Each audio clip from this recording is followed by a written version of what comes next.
बच्चों, आज हम अपनी पाठ्य पुस्तक पल्लव के अंतर्गत संस्कृति और सभ्यता निबंध पर आधारित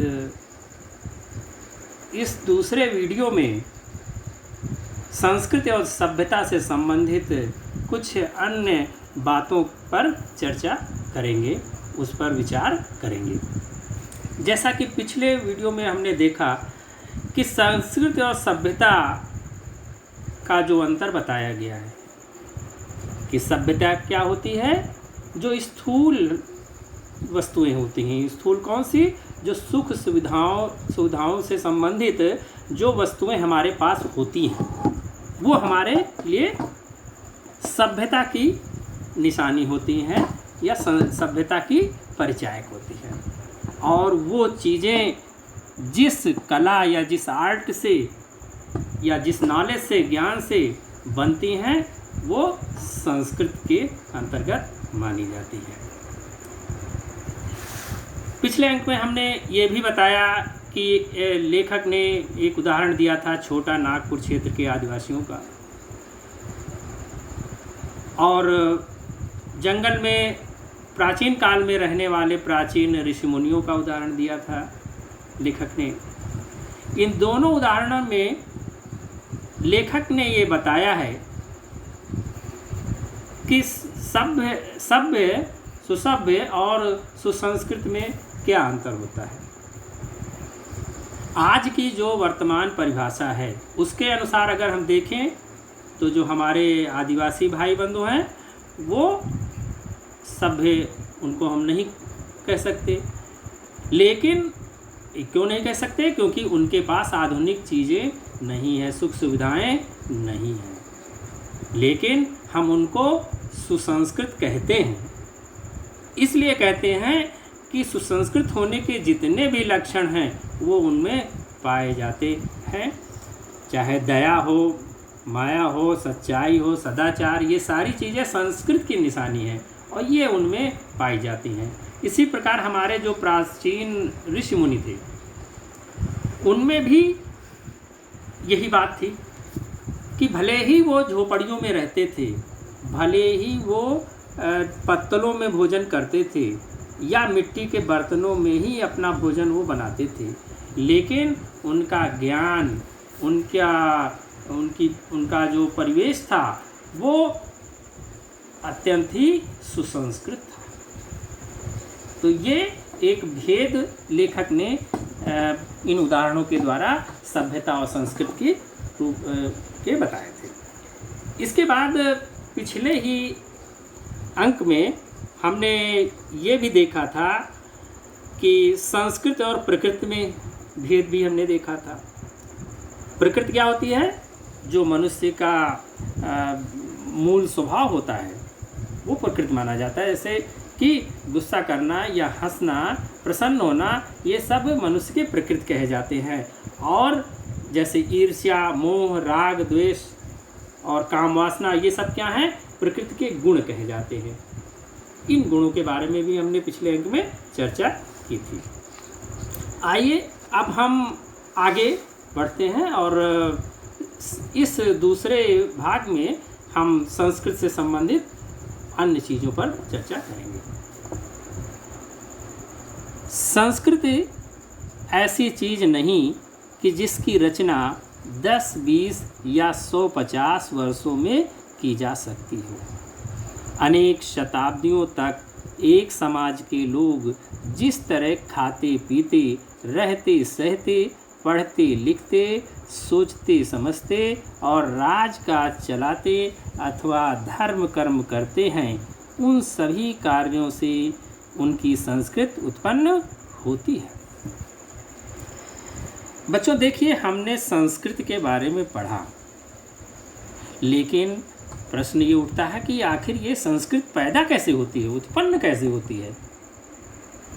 तो संस्कृति कोई थोड़े दिनों में नहीं उत्पन्न होने वाली चीज़ है। कोई 10, 20 साल में या 50 साल में संस्कृत नहीं कोई डेवलप होती है, कोई उत्पन्न नहीं होती है। उसको बनने में शताब्दियों लग जाते हैं, हजारों साल लग जाते हैं उस संस्कृत को बनने में। और जैसे कि किसी समाज के लोग हैं तो उनकी संस्कृति कैसे डेवलप होती है कि उनके खाने पीने और रहने के तरीके, पढ़ने लिखने के तरीके से, सोचने और समझने के तरीके से, और जो अपना वो राजकाज चलाते थे, अपना जो प्रशासन चलाते हैं उनके तरीके से, और जो धर्म कर्म से संबंधित कार्य हैं उन सब के मिलने से, उन सब कार्यों के सम्मिलित प्रयास से हमारी संस्कृति उत्पन्न होती है। हम जो कुछ भी करते हैं उसमें हमारी संस्कृति की झलक होती है। यद्यपि हमारा कोई भी एक काम हमारी संस्कृति का पर्याय नहीं बन सकता है। तो बच्चों देखिए, बात यह है कि जितना भी है हमारा, चाहे उठना बैठना हो, पहनना ओढ़ना हो, या घूमना फिरना हो, या हंसना रोना हो, ये सब हमारी संस्कृति की पहचान होती है। अब जैसी हमारी संस्कृति होती है उसी तरीके से हमारा तौर तरीका होता है। अब ऐसा नहीं कहा जा सकता कि कोई एक काम जो है से हमारी संस्कृति की पहचान नहीं की जा सकती। वो तो सारे जितने हमारे क्रियाकलाप हैं उनका एक सम्मिलित रूप, एक मिला जुला रूप जो है हमारी संस्कृति में झलकता है, और वो तरह तरीके से दिखाई देता है। असल में संस्कृति जिंदगी का एक तरीका है, और ये तरीका सदियों से जमा होकर उस समाज में छाया रहता है जिसमें हम जन्म लेते हैं। इसलिए जिस समाज में हम पैदा हुए हैं अथवा जिस समाज से मिलकर हम जी रहे हैं उसकी संस्कृति हमारी संस्कृति है। तो बच्चों क्या है कि संस्कृति हमारी कोई अलग से नहीं होती है, पूरे समाज की वो संस्कृति, जिस समाज में हम रहते हैं वही उसकी संस्कृति हमारी संस्कृति होती है। और यद्यपि अपने जीवन में हम जो संस्कार जमा करते हैं वह भी हमारी संस्कृति का अंग बन जाता है, और मरने के बाद हम अन्य वस्तुओं के साथ अपनी संस्कृति की विरासत भी अपनी संतानों के लिए छोड़ जाते हैं। बच्चों देखिए, लेखक ने इन पंक्तियों में ये बताया है कि समाज की संस्कृति से हमारी पहचान होती है, हमारी संस्कृति बनती है। संस्कृति कोई एक दो आदमियों के बनाने से नहीं बनती, पूरा समाज उस संस्कृति का निर्माण करता है। और जो हमारे संस्कार होते हैं, जो हम अपने जीवन में जो हासिल करते हैं, वो भी उसी समाज की संस्कृति का ही एक अंग बन जाता है। और सबसे बड़ी चीज़ है कि ये जो संस्कृति होती है ये मिटने वाली नहीं होती है।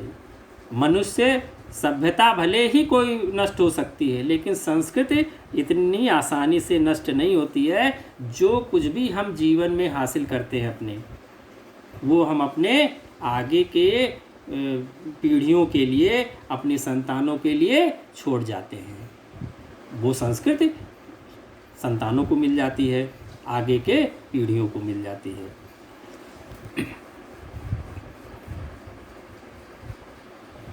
इसलिए संस्कृति वह चीज़ मानी जाती है। बच्चों ध्यान दीजिएगा, ये निबंध है, थोड़ा सा इसमें ध्यान से आपको समझना पड़ेगा। इसलिए संस्कृति वह चीज़ मानी जाती है जो हमारे सारे जीवन को व्यापे हुए तथा जिसकी रचना विकास में अनेक सदियों के अनुभव का हाथ है। यही नहीं बल्कि संस्कृति हमारा पीछा जन्म जन्मांतर तक करती है।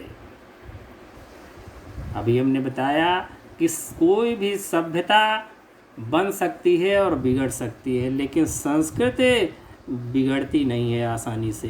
इतनी आसानी से हम उस संस्कृति को मिटा नहीं सकते हैं। वो तो जन्म जन्मांतर तक जो है हमारा पीछा करती है। संस्कार के रूप में वो पिछले जन्म के संस्कार इस जन्म में हम मानते हैं कि आते हैं, तो वो क्या है, वो हमारी संस्कृति का ही एक अंग है, जो कि कंटिन्यू लगातार जो है हमारे इस समाज में चलते रहते हैं। अपने यहाँ एक साधारण कहावत है कि जिसका जैसा संस्कार है उसका वैसा ही पुनर्जन्म भी होता है। जब हम किसी बालक या बालिका को बहुत तेज पाते हैं तब हम अचानक कह उठते हैं कि यह पूर्व जन्म का संस्कार है। संस्कार या संस्कृति असल में शरीर का नहीं, आत्मा का गुण है। और जबकि सभ्यता की सामग्रियों से हमारा संबंध शरीर के साथ ही छूट जाता है, तब भी हमारी संस्कृति का प्रभाव हमारी आत्मा के साथ जन्म जन्मांतर तक चलता रहता है। देखिए इन पंक्तियों में लेखक ने क्या बताया है। लेखक कह रहा है कि जो संस्कार हमारे होते हैं, माना जाता है कि जो पुनर्जन्म जो माना जाता है हमारे यहाँ, उसमें ये कहा जाता है कि जिसका जैसा संस्कार होता है उसी हिसाब से वो जन्म लेता है। अगर कोई अच्छा आदमी है तो यही माना जाता है कि ये पिछले जीवन में कोई इसके बहुत अच्छे संस्कार थे जो आज इस जीवन में भी ये अच्छा कर रहा है। अगर कोई गलत व्यक्ति होता है तो उसके बारे में भी यही कहा जाता है कि ये ज़रूर पिछले जन्म में इसने गलत किया होगा, इसीलिए इसको इस संस्कार रूप में इस जन्म में भी इसी प्रकार का है। तो लेखक ने कहा है कि संस्कार या संस्कृत असल में शरीर का नहीं, आत्मा का गुण है। ये बाहरी शरीर क्या, शरीर तो स्थूल रूप है, बाहरी रूप है। शरीर के अंदर आत्मा का स्थान होता है। तो संस्कृति को लेखक ने आत्मा से जोड़ा है कि ये आत्मा का गुण है। और जबकि और बाकी क्या है, सभ्यता की सामग्रियों से माना जाता है कि जैसे ही व्यक्ति की मृत्यु होती है तो उसका सभ्यता की सामग्रियों से तो संबंध छूट जाता है। जो भी उसके पास सामान है, जो भी उसकी विरासत है, वो तो यही छूट जाती है। जो मूल विरासत उसके साथ क्या जाती है, जो उसके संस्कार होते हैं, जो उसकी संस्कृति होती है, वो आगे भी पीढ़ियों तक या उसके जन्म जन्मांतर तक चलती रहती है। आगे, आदिकाल से हमारे लिए जो लोग काव्य और दर्शन रचते आए हैं, चित्र और मूर्ति बनाते आए हैं, वे हमारी संस्कृति के रचयिता हैं। तो बच्चों, जो ये हमारी संस्कृति है, इस संस्कृति के रचयिता कौन है? जिन्होंने आदिकाल से अर्थात पुराने ज़माने से, जब से इस मनुष्य के जीवन की जब से सृष्टि हुई है तब से बात की जा रही है कि आदिकाल से संस्कृत के रचयिता कौन है? जिन्होंने हमारा काव्य लिखा, जिन्होंने हमें दर्शन अपना दिया, जिन्होंने हमारा चित्र और मूर्ति कला का जो है विकास किया, वो सभी हमारी इस संस्कृति के रचयिता हैं। आदिकाल से हम जिस रूप में शासन चलाते आए हैं, पूजा करते आए हैं, मंदिर और मकान बनाते आए हैं, नाटक और अभिनय करते आए हैं, बर्तन और घर के दूसरे सामान बनाते आए हैं, कपड़े और जेवर पहनते आए हैं, शादी और श्राद्ध करते आए हैं, पर्व और त्योहार मनाते आए हैं, अथवा परिवार, पड़ोसी और संसार में दोस्ती या दुश्मनी का जो भी सलूक करते आए हैं, वह सब का सब हमारी संस्कृति का ही अंश है। तो बच्चों देखिए, इन पंक्तियों में लेखक ने स्पष्ट कर दिया है कि संस्कृति जितना भी हमारे क्रियाकलाप हैं, जो भी हमारी एक्टिविटी हैं, जो भी एक्टिविटीज़ हमारी होती हैं, वो सभी क्या है, वो हमारी संस्कृति के ही अंश हैं। चाहे शासन चलाना हो, या पूजा करने का तरीका हो, या मंदिर या कोई पूजा स्थल बनाने का तरीका हो, मकान बनाने का जो तरीके हैं, जो हम तरह तरह के आर्ट डेवलप करते हैं, चाहे नाटक हो, चाहे एक्टिंग हो, अभिनय हो, या बर्तन या घर बनाने के तरीके हैं, कपड़ा, जेवर और जो पर्व त्यौहार आदि आदि जो भी हम क्रियाकलाप हमारे हैं वो सब क्या होते हैं, उनके जो तरीके होते हैं काम करने के, वो सब संस्कृत के ही अंश होते हैं। संस्कृत के उपकरण हमारे पुस्तकालय और संग्रहालय, म्यूज़ियम, नाटकशाला और सिनेमा गृह ही नहीं बल्कि हमारे राजनीतिक और आर्थिक संगठन भी होते हैं, क्योंकि उन पर भी हमारी रुचि और चरित्र की छाप लगी होती है।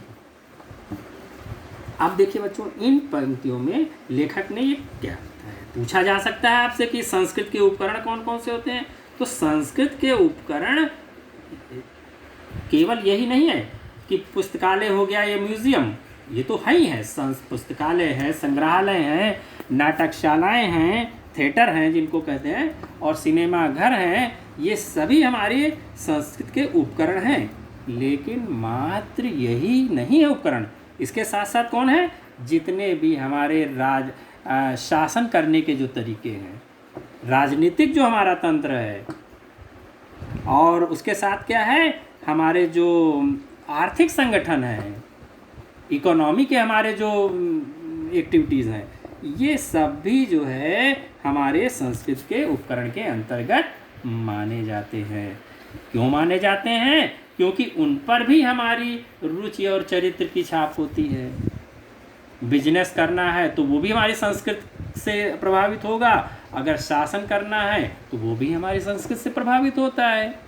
तो इस तरह हमने ये देखा कि संस्कृत बहुत ही व्यापक और चीज़ है, जो कि समय के साथ इतनी आसानी से मिटती नहीं बल्कि और वो बनती चली जाती है।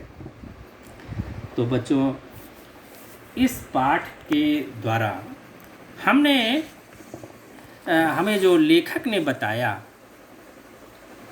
कि संस्कृत और सभ्यता में क्या अंतर होता है, बड़े ही विस्तार से लेखक ने इस पाठ में समझाया।